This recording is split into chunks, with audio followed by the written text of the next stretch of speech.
Borgaon circle इथं चोरट्यांचा धुमाकूळ। एकाच रात्री 3 दुकानं फोडून लाखो रुपयांचा ऐवज लंपास।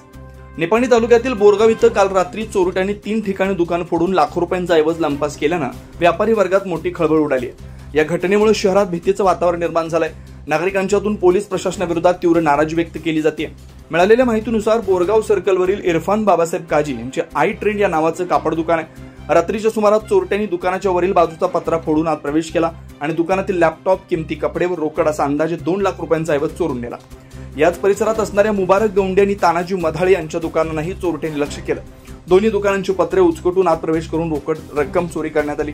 सकाळी 9:30च्या सुमारास व्यापाऱ्यांनी दुकाने उघडताना ही घटना उघडकीस आली। घटनेची माहिती मिळताच हवालदार कल्लप्पा बबलेश्वर यांनी तातडीनं घटनास्थळी धाव घेतली व पंचनामा करून अधिक तपास सुरू केला। या प्रकरणाचा तपास सदलगा पोलीस उपनिरीक्षक शिवकुमार बिरादार करतात। या दुर्दैवी घटनेमुळे बोरगावसह परिसरात भीतीचं आणि संतापाचं वातावरण निर्माण झालंय। नागरिकांनी रात्रीच्या वेळी पोलीस गस्त वाढवावी आणि शहरात सीसीटीव्ही कॅमेरे बसवण्याची तातडीची गरज असल्याची मागणी केली। बोरगावहून प्रतिनिधी अजित कांबळे।